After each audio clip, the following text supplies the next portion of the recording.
एक घर में बहुत ही कंजूस पति पत्नी रहते थे। कंजूस इतने कि हर दूसरे तीसरे दिन खाने के वक्त किसी न किसी दोस्त या रिश्तेदार के घर पहुंच जाते। औपचारिकता दिखाते हुए पूछे जाने पर क्या भोजन करेंगे तो झट से उनके साथ खाने पर बैठ जाते। अपनी छुट्टियां मनाने के लिए किसी न किसी रिश्तेदार के घर जाकर डेरा जमा देते और खूब मस्ती करते।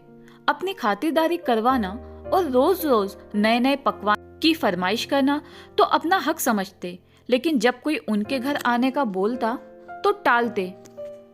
एक दिन उनकी बुआ और उसका परिवार बिना बताए उनके घर पहुंच गया। काफी देर तक गप्पे मारने के बाद उन लोगों को लगा कि अब तो रात का खाना खिलाना ही पड़ेगा, मगर उनका कंजूस मन उन्हें खर्चा करने से रोक रहा था। तभी एक उपाय सूझा।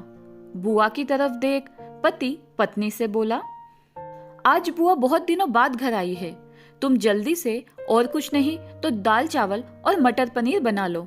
मटर पनीर का नाम सुनते ही पत्नी परेशान, जब देखो मुंह उठाकर चले आते हैं, अब मटर पनीर पर इतना खर्चा करो।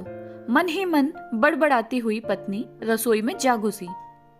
पीछे से पति महोदय भी वहां पहुंच गए और अपनी पत्नी को अपनी योजना सुनाने लगे। तुम सिर्फ दाल चावल बना लो, लेकिन इन्हें ऐसा लगना चाहिए जैसे हम इन्हें मटर पनीर खिलाना चाहते हैं। पत्नी की समझ में नहीं आया तो पूछा, कैसे होगा? हम परोसेंगे तो दाल चावल, पर उन्हें लगेगा हम उन्हें मटर पनीर खिलाना चाहते हैं। वो कैसे? तो पति ने आगे की योजना बताई।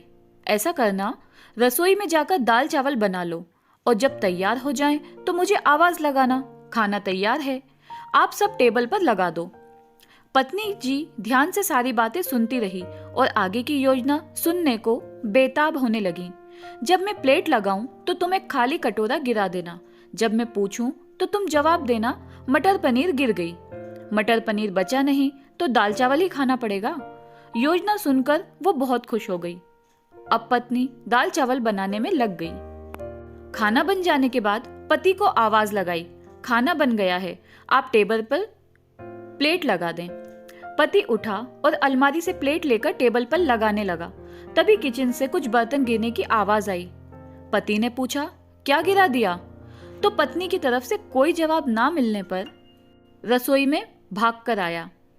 रसोई में दाल का कटोरा जमीन पर गिरा था। दोनों पति पत्नी को मानो सांप सूंघ गया हो। जब दाल गिर गई तो मटर पनीर का बहाना भी फेल हो गया। बड़े ही दुखी मन से उनको बाजार से दाल और मटर पनीर लाना पड़ा। फिर बुआ और उनके परिवार को परोसा तो कंजूस पति पत्नी को लेने के देने पड़ गए। चले थे पैसे बचाने और बाजार से खाना मंगाने पर दुगना पैसा खर्च हो गया। तो ये थी हमारी आज की कहानी। धन्यवाद दोस्तों।